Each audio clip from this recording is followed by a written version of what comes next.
আজকে আমি তোমাদের সামনে একটি নতুন টপিকস নিয়ে হাজির হয়েছি। আজকের বিষয় হলো প্রেজেন্ট পারফেক্ট কন্টিনিউয়াস টেন্স। ইতিপূর্বে আমি আরও তিনটি টেন্স নিয়েছি। Present indefinite, present continuous, present perfect tense শেষ হয়ে গেছে। আজকে আমরা প্রেজেন্ট পারফেক্ট কন্টিনিউয়াস টেন্স শুরু করব। এর আগে তোমাদের সামনে আমি দু একটি কথা বলতে চাই। আমি তোমাদের জন্য অনেক কষ্ট করে অনলাইনে ক্লাস ছাড়তেছি। যদি আমার ক্লাসগুলো তোমাদের ন্যূনতম ভালো লাগে, আমি যেন তোমাদের সাথে থাকতে পারি, তোমাদের জন্য কিছু করতে পারি, সেজন্য তোমরা অবশ্যই আমার চ্যানেলটি অবশ্যই সাবস্ক্রাইব করবে। তাহলে পরবর্তী ভিডিওগুলো যে আমি ছাড়বো সেগুলো তোমরা বুঝতে পারবে এবং তোমরা পাবে। এজন্য আমার চ্যানেলটি তোমাদের সাবস্ক্রাইব করার জন্য বলছি, আর তোমাদের বন্ধু বান্ধবের সাথে অবশ্যই শেয়ার করবে। আমি ইংলিশ গ্রামারের সকল বিষয় ধীরে ধীরে সকল ক্লাসগুলো সুন্দরভাবে ছাড়ব, যেন শিক্ষার্থীরা আমার ভিডিও দেখার পর ইংরেজিতে আর কোনো সমস্যা না থাকে। আমি ইংলিশের এ টু জেড, ইংলিশ গ্রামারের এ টু জেড সকল বিষয়গুলো ছাড়ব ইনশাল্লাহ। চলো শুরু করি। আজকে বিষয় হলো প্রেজেন্ট পারফেক্ট কন্টিনিউয়াস টেন্স। প্রথম পর্ব 1। সংজ্ঞাটা প্রথমে, কোনো কাজ বর্তমান সময়ে পূর্বে আরম্ভ হয়ে এখনও চলিতেছে, ঘটিতেছে, হইতেছে, করিতেছে এরূপ বুঝালে এবং সময় উল্লেখ থাকলে তাকে প্রেজেন্ট পারফেক্ট কন্টিনিউয়াস টেন্স বলে। তোমরা একটু মাথা খাটালেই জিনিসটা সহজে বুঝতে পারবে যে কাজগুলো পূর্বে আরম্ভ হয়েছে, মানে কিছুক্ষণ আগে, অর্থাৎ পূর্বে যখনই হোক, মানে কাজটি কিছুক্ষণ আগে আরম্ভ হয়েছে। 1 ঘন্টা হতে পারে, 2 ঘন্টা হতে পারে, 1 মাস হতে পারে, 2 মাস হতে পারে, 1 বছর, 10 বছর, 20 বছর, যাই হোক কাজগুলো পূর্বে আরম্ভ হয়েছে কিন্তু এখনও শেষ হয়নি, এখনও কাজটা চলছে। কাজটি পূর্বে আরম্ভ হয়েছে। পূর্বে বলতে কখন?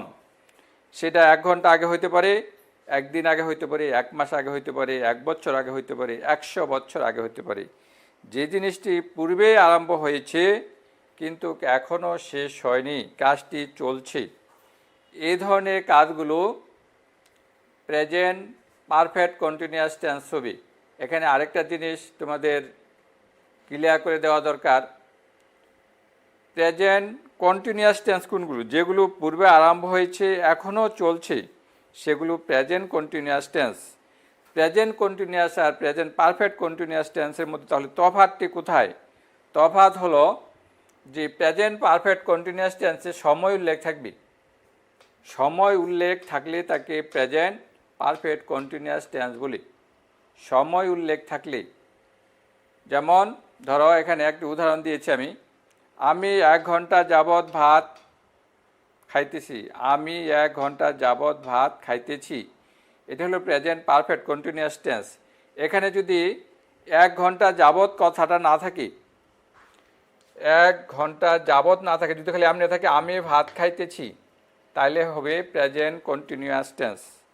যখনই সময় উল্লেখ থাকবে, 1 ঘন্টা হোক, 1 মিনিট হোক, 10 মিনিট হোক, 1 দিন হোক, 1 বছর হোক, 10 বছর হোক, যখনই সময় উল্লেখ থাকবে সেটি হবে প্রেজেন্ট পারফেক্ট কন্টিনিউয়াস টেন্স।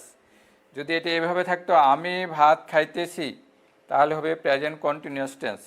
যখন এখানে সময় আছে 1 ঘন্টা যাবৎ, তখনই হবে সেটি প্রেজেন্ট পারফেক্ট কন্টিনিউয়াস টেন্স। তাহলে প্রেজেন্ট কন্টিনিউয়াস আর প্রেজেন্ট পারফেক্ট কন্টিনিউয়াসের মধ্যে তফাৎ হলো সে জায়গায়। চিনার উপায়গুলো কিন্তু একই। চিনার উপায় এখানে চলিতেছে, ঘটিতেছে, হইতেছে, করিতেছে, ওটাতে ওই ধরনের আছে। আবার চিনার উপায়টা তো এখানে আছে তেছি, তেছ, তেছে, তেছেন, ওইটাতে প্রেজেন্ট কন্টিনিউয়াসে ওই একই জিনিস আছে। তোমাদেরকে তফাৎটা বুঝতে হবে। তফাৎ হলো এটাতে সময় উল্লেখ থাকবে আর প্রেজেন্ট কন্টিনিউয়াসে সময় উল্লেখ থাকবে না। আশা করি বুঝতে পেরেছ। চেনার উপায়, চেনার উপায়টা কি? চেনার উপায় হলো বাংলা বাক্যের ক্রিয়ার শেষে তেছি, তেছ, তেছে, তেছেন থাকবে এবং হইতে থেকে যাবৎ ধরিয়া পর্যন্ত উল্লেখ থাকবে। বাক্যটাতে এগুলো থাকবে, তেছি, তেছ, তেছে, তেছেন থাকবে এবং সময় উল্লেখ মানে হইতে থেকে যাবৎ ধরিয়া পর্যন্ত উল্লেখ থাকবে। দেখো এখানে একটা কথা উল্লেখ আছে, যাবৎ কথার উল্লেখ আছে, 1 ঘন্টা যাবৎ। যাবৎ থাকলেই অথবা হইতে থেকে যাবৎ ধরিয়া পর্যন্ত এই কথাগুলো উল্লেখ থাকলেই বুঝতে হবে সেটি প্রেজেন্ট পারফেক্ট কন্টিনিউয়াস টেন্স। তাহলে চীনার বাক্যে, বাংলা বাক্যে ক্রিয়া শেষে তেছি, তেছে, তেছি, তেছ, তেছে, তেছেন থাকবে এবং হইতে থেকে যাবৎ ধরিয়া পর্যন্ত উল্লেখ থাকবে। এ ধরনের হলে সেটি প্রেজেন্ট পারফেক্ট কন্টিনিউয়াস টেন্স হবে। যখন এখানে দেখো আমি কয়েকটি উদাহরণ লিখে দিছি, আমি 1 ঘন্টা ধরে ভাত খাইতেছি, শেষে কি আছে? তেছি আছে। দেখো এটুকু তেছি আছে এবং আরেকটা কথা আছে, ধরে কথাটা আছে, ধরে। তেছি আছে আর 1 ঘন্টা ধরে, 1 ঘন্টা পুরাটাও ধরতে পারো অথবা শুধু ধরে কথাটা থাকবে, তাহলে সেটি হবে প্রেজেন্ট পারফেক্ট কন্টিনিউয়াস টেন্স। পরে হলো সে 1 ঘন্টা ধরে ভাত খাইতেছে, তেছে আছে। দেখো তেছে এখানে আছে, তেছে এটার সাথে মিলে গেছে, এই যে তেছে এখানেও আছে, এখানে আছে, তেছে আছে। আবার এখানে কি আছে? ধরে কথাটা উল্লেখ আছে, তাহলে সেটি হলো প্রেজেন্ট পারফেক্ট কন্টিনিউয়াস টেন্স। তুমি 1 ঘন্টা ধরে ভাত খাইতেছ, তেছ আছে। দেখো এখানে তেছ আছে, এখানেও তেছ আছে, তেছ, তাহলে মিলে গেছে, তেছ আছে, তাহলে সেটি প্রেজেন্ট পারফেক্ট কন্টিনিউয়াস টেন্স, এখানে ধরে আছে। তিনি 1 ঘন্টা ধরে ভাত খাইতেছেন, তেছেন আছে। দেখো এখানে তেছেন আছে, তেছেন আছে এবং ধরে কথাটা উল্লেখ আছে, অতএব এটি প্রেজেন্ট পারফেক্ট কন্টিনিউয়াস টেন্স। সকল বাক্যের ক্ষেত্রে একই ধরনের হবে। তোমরা হয়তো ভাবতেছো যে এটা বাক্যে আছে তেছি, তেছে, তেছ, তেছেন আছে, অন্য বাক্যটাতে থাকবে না। সকল বাক্যে এই ধরনের সকল বাক্যে প্রেজেন্ট পারফেক্ট কন্টিনিউয়াস টেন্সের সকল বাক্যে এই চিনার উপায়গুলো থাকবে আর সময় উল্লেখ থাকবে। এটা বাক্য ছাড়া তুমি অন্য যে কোনো বাক্য বলতে পারো, যেমন সে 1 ঘন্টা ধরে একটি বই পড়িতেছে, পড়িতেছে তাহলে তেছে থাকবে, 1 ঘন্টা ধরে, ধরে থাকবে। বা এরা ধরে মনে করো সে সকাল হইতে বৃষ্টি হইতেছে, সকাল হইতে বৃষ্টি হইতেছে, হইতেছে যদি এভাবে থাকে, মনে করো হইতেছে, হইতেছে, সকাল হইতে বৃষ্টি হইতেছে, তেছে আছে, সকাল হইতে তেছে আছে এবং সকাল হইতে, হইতে কথাটা থাকবে। মনে করো সে একটি চিঠি, সে 1 ঘন্টা ধরে একটি চিঠি লিখিতেছে, লিখিতেছে, লিখিতেছে, তেছে আছে, তেছে থাকলে এটা প্রেজেন্ট কন্টিনিউয়াসও হইতে পারে, প্রেজেন্ট পারফেক্ট কন্টিনিউয়াসও হইতে পারে। তোমাকে বুঝে নিতে হবে যে সময় যদি উল্লেখ থাকে তাহলে হবে প্রেজেন্ট পারফেক্ট কন্টিনিউয়াস টেন্স। যদি বলে সে 1 ঘন্টা ধরে একটি চিঠি লিখিতেছে, লিখিতেছে, তাহলে হবে প্রেজেন্ট পারফেক্ট কন্টিনিউয়াস টেন্স। আর যদি সময় না বলে এমনি বলে যে সে একটি চিঠি লিখিতেছে, কোনো সময় টময় নাই, তাহলে হবে প্রেজেন্ট কন্টিনিউয়াস টেন্স। মনে করো আরেকটি উদাহরণ দাও। মনে করো আমার মা 2 ঘন্টা ধরে রান্না করিতেছে, আমার মা 2 ঘন্টা ধরে রান্না করিতেছে, করিতেছে, করিতেছে, তেছে আছে, তাহলে এটা প্রেজেন্ট পারফেক্ট কন্টিনিউয়াস টেন্স। আবার 2 ঘন্টা ধরে, তাহলে সময়টাও আছে, সময় থাকলে এবং তেছে থাকলে প্রেজেন্ট পারফেক্ট কন্টিনিউয়াস টেন্স হবে। আর যদি সময় না থাকে, শুধু এমনি তেছে থাকে, তাহলে হবে প্রেজেন্ট কন্টিনিউয়াস টেন্স। আশা করি বুঝতে পেরেছ চিনার উপায়টা। এভাবে তোমরা প্রথমে সংজ্ঞাটা জানবে, বুঝবে, তারপরে চিনবে। বাক্যটাকে প্রথমে চিনতে হবে, চিনার পর বাক্যটাকে আমরা কিভাবে লিখব। গঠন, গঠন, গঠনটা কি জন্য দেওয়া হয়? গঠন দেওয়া হয় গঠনটি দেওয়া হয় যে বাক্যটি আমরা কিভাবে কথা বলবো, কথা বলবো, কিভাবে লিখব, এটা হলো মানে গঠন। গঠন মানে বাক্যটা কিভাবে গঠন করব। প্রথমে বাক্যটাকে গঠন প্রথমে লিখতে হবে সাবজেক্ট, তারপরে লিখতে হবে হ্যাভ বিন অথবা হ্যাজ বিন, তারপরে V1, তারপর আইএনজি, তারপর অবজেক্ট, তারপর আদার্স। আদার্স মানে অন্যান্য। এইভাবে বাক্যটাকে সাজাইতে হবে। কথাগুলো কোনটার পরে কোনটা কথা হবে, কোন শব্দটির পরে কোন শব্দটি হবে, সেটার জন্য এই গঠনটা দেওয়া হয়। এই গঠন অনুসারে তোমাকে বাক্য সাজাইতে হবে, এভাবে কথা বলতে হবে, তাইলে তোমরা ইংলিশ কথা বলতে পারবে, শিখতে পারবে। তো গঠনটা এভাবে তোমাদের সাজাইতে হবে। এখন এখানে আছে হ্যাভ বিন অথবা হ্যাজ বিন। কোন জায়গায় হ্যাভ বিন হবে, কোথায় হ্যাজ বিন হবে? যারা প্রেজেন্ট পারফেক্ট টেন্স করেছ তাদের যে জায়গায় হ্যাজ ছিল এখানে হবে, সেই জায়গায় হবে হ্যাজ বিন। প্রেজেন্ট পারফেক্টে যে জায়গায় হ্যাভ ছিল, শুধু হ্যাভ ছিল, ওই জায়গায় হবে হ্যাভ বিন। হ্যাভের জায়গায় হ্যাভ বিন হয়ে যাবে, হ্যাজের জায়গায় হ্যাজ বিন। যারা প্রেজেন্ট পারফেক্ট টেন্স করেছ তাদের আর সমস্যা হওয়ার কথা না। যে জায়গায় হ্যাভ ছিল, যে জায়গায় প্রেজেন্ট পারফেক্ট টেন্সে যে জায়গায় হ্যাভ ছিল, হ্যাভ পারফেক্ট কন্টিনিউয়াসের সাথে সেই জায়গায় এটার সাথে বিন যুক্ত হয়ে যাবে, হ্যাভ বিন হবে। আর প্রেজেন্ট পারফেক্ট টেন্সে যে জায়গায় হ্যাজ ছিল এবার হবে ওটার সাথে বিন হবে, হ্যাজ বিন হবে। আবার আমি বলে দিচ্ছি, তাও কোন জায়গায় হবে, হ্যাভ বিন হ্যাজ বিনটা কোথায় হবে। আগের ক্লাসগুলো তোমরা না দেখলে দেখে নেবে। সাবজেক্ট থার্ড পারসন সিঙ্গুলার নাম্বারের পর হ্যাজ হবে। সাবজেক্ট মানে এই যে এখানে সাবজেক্টটা দেওয়া থাকবে, এটা যদি থার্ড পারসন সিঙ্গুলার নাম্বার হয় তারপরে হবে হ্যাজ হবে, বাকি সকল সাবজেক্টের পর হ্যাভ হবে। শুধু থার্ড পারসন সিঙ্গুলার নাম্বারের পরে হবে হ্যাজ বিন হবে। হ্যাজ মানে হ্যাজ বিন, তোমরা এখানে ভালো করে আরো লেখে নিতে পারো। হ্যাজ মানে হ্যাজ বিন, পর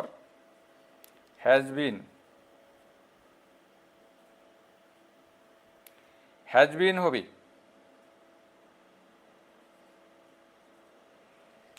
আর বাকি subject third person singular number এর পর হ্যাজ বিন, বাকি সকল সাবজেক্টের পর হ্যাভ বিন হবে, হ্যাভ বিন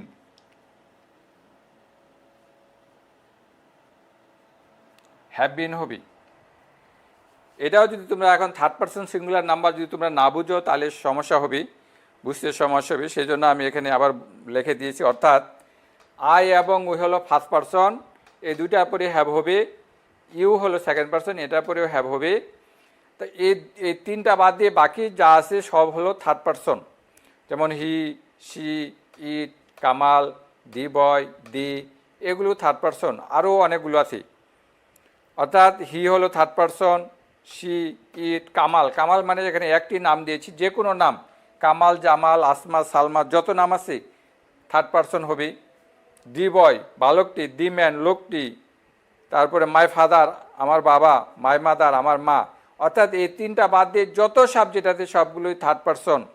এখন থার্ড পারসনগুলোর মধ্যে তুমি একটু চিন্তা করবি থার্ড পারসনগুলোর মধ্যে একজন কিনা। যদি একজন হয় তাহলে সেটা হবে third person singular number. Third person singular number মানে হলো থার্ড পারসন এক বচন, সিঙ্গুলার নাম্বার মানে এক বচন, আর প্লুরাল নাম্বার হলো বহু বচন। যদি থার্ড পারসনগুলোর মধ্যে এগুলোর মধ্যে যদি একজন বোঝা যায়, সাবজেক্ট যদি একজন হয় তাহলে সেটা পরে হবে হ্যাজ বিন, আর বাকি সবগুলোর জায়গায় হবে হ্যাভ বিন। যেমন এখানে আছে দি মানে তারা, এটা পরে হবে কি হ্যাভ বিন হবে, হ্যাভ বিন। আর এটা পরে হির পরে হবে হ্যাজ বিন হবে। শি একজন, এটা পরে হ্যাজ বিন হবে। ইট একটি, এটা পরে হ্যাজ বিন হবে। কামাল একজন, এটা পরে হ্যাজ বিন হবে। দি বয় বালকটি, এটা পরে হ্যাজ বিন হবে। অর্থাৎ subject third person singular number হলে তারপরে হবে হ্যাজ বিন, আর বাকি সকল ক্ষেত্রে সকল সাবজেক্টের পরে হবে হ্যাভ বিন। তো গঠনটা তোমরা এভাবে বাক্যগুলো লিখবে। এখন কিভাবে লিখবে দেখো, আমি দু একটি উদাহরণ দিয়ে তোমাদের বুঝিয়ে দিচ্ছি। আমি 1 ঘন্টা ধরে ভাত খাইতেছি। প্রথমে সাবজেক্ট বসা হয়, যেখানে লেখা সাবজেক্ট। এই বাক্যটার সাবজেক্ট কোনটা? আমি।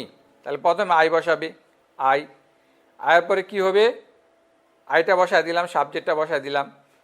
এখানে এই দুইটা আছে, দুইটার মধ্যে কোনটা হবে? আয়ের পরে হ্যাভ বিন হবে। দেখো ওখানে আয়ের পরে হ্যাভ বিন হবে।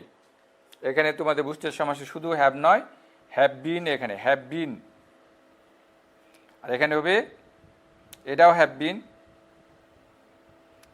আর এগুলো পরের জায়গায় হবে হ্যাজ বিন হবে,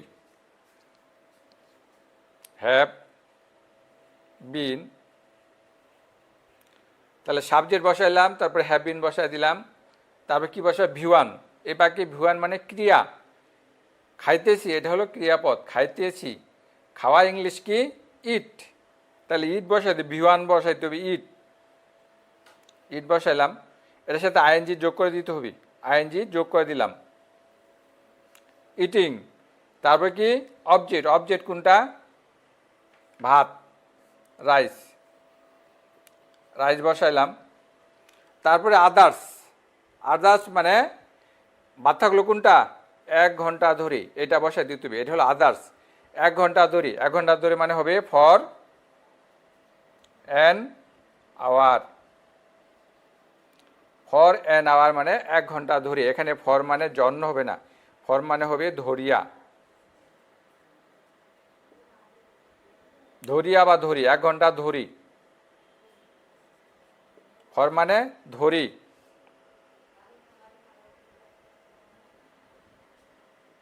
ধরে বা যাবত, 1 ঘন্টা যাবত বললে হবে, 1 ঘন্টা ধরে বা 1 ঘন্টা যাবত। তাহলে কি করলাম? I have been eating rice for an hour, আমি 1 ঘন্টা ধরে ভাত খাইতেছি, আমি 1 ঘন্টা ধরে ভাত খাইতেছি। তাহলে গঠন দেখে দেখে তোমরা এভাবে বাক্য তৈরি করবি। এখন তোমাদের প্রশ্ন হতে পারে, এখানে আরেকটা জিনিস তোমাদের বলে দেই, সেটা হলো যদি এখানে অনেকগুলো শব্দ আছে, যদি যাবত থাকে বাক্যটাতে, বাংলা বাক্যে যদি যাবত অথবা থেকে থাকে, থেকে থাকে তবে লিখবে ফর। আর যদি হইতে থেকে, হইতে অথবা থেকে, যাবত ধরিয়া, এখানে হবে যাবত ধরিয়া, ধরিয়া বা ধরি, তাহলে লিখবা ফর। আর হইতে বা থেকে থাকলে লিখতে হবে সিন্স, সিন্স। হইতে বা থেকে থাকলে হবে সিন্স। তোমরা এগুলো নোট করে নিবে। যাবত অথবা ধরিয়া থাকলে ফর, হইতে থেকে থাকলে সিন্স হবে। যেমন এর আগে আমরা লিখলাম কি? ধরে আছে, ধরিয়া বা ধরি, ধরে আছে, এর জন্য লিখছি ফর। যদি এই বাক্যটাকে আমরা এভাবে লিখি, চেঞ্জ করে দিলাম, মনে করো আমি সকাল হইতে, আমি সকাল হইতে, সকাল হইতে ভাত খাইতেছি, তাহলে কি হবে? সকাল হইতে, তাহলে প্রথমে সাবজেক্ট বসাও, আই, সাবজেক্ট বসালাম, আয়ার পরে কি হবে? হ্যাভ বিন, আই হ্যাভ বিন। তারপরে ভিওয়ান হলো ইট, ইটের সাথে আইএনজি যুক্ত, I have been eating, object rice. এবার কি আছে? হইতে আছে, সকাল হইতে, তখন হইতে থাকলে কি হবে? সিন্স, সিন্স, সিন্স, সিন্স মানে হইতে, সকাল মানে সিন্স মর্নিং। আমি সকাল হইতে ভাত খাইতেছি, বা এই ধরনের হইতে পারে সকাল হইতে বৃষ্টি হইতেছে, বা সকাল থেকে বৃষ্টি হইতেছে। এই দুইটা মনে রাখবে। বাক্যটাতে, বাংলা বাক্যটাতে যদি হইতে বা থেকে থাকে তাহলে লিখবা সিন্স দিয়ে তারপর সময়টা দিবা। আর যদি যাবত অথবা ধরিয়া থাকে তাহলে ফর দিতে হবে, ফর দিতে হবে। এখন মনে করো আরেকটি উদাহরণ দিচ্ছি। ধরো সে, সে সকাল হইতে, হইতে ফুটবল খেলিতেছে, খেলিতেছে। সে সকাল হইতে ফুটবল খেলিতেছে। গঠন করো, প্রথমে সাবজেক্ট বসাও হি, হির পরে কি হবে? হ্যাজ বিন, হ্যাজ বিন বসাও, has been. She has been, তারপরে V1। খেলা ইংলিশ কি? প্লে। খেলিতেছে, প্লে মানে খেলা, প্লে, ওটার সাথে আইএনজি যুক্ত করে দাও, I N G. He has been playing, তারপরে কি? অবজেক্ট, অবজেক্ট কি? ফুটবল।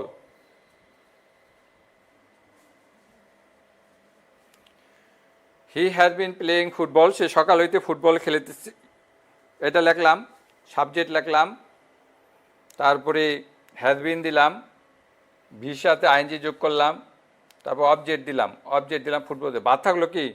সকাল হইতে। আদার্স মানে অন্যান্য, সকাল হইতে, তাহলে কি লিখতে হবে? হইতে যেহেতু আছে তাহলে কি হবে? Since, since morning. এভাবে তোমাদের বাক্যগুলো বানাইতে হবে। আশা করি বুঝতে পেরেছ। যদি ভিডিওটি তোমাদের ভালো লাগে তাহলে অবশ্যই লাইক করবে, কমেন্ট করবে, বন্ধুদের সাথে শেয়ার করবে। পরবর্তী ভিডিও দেখার আমন্ত্রণ রইল।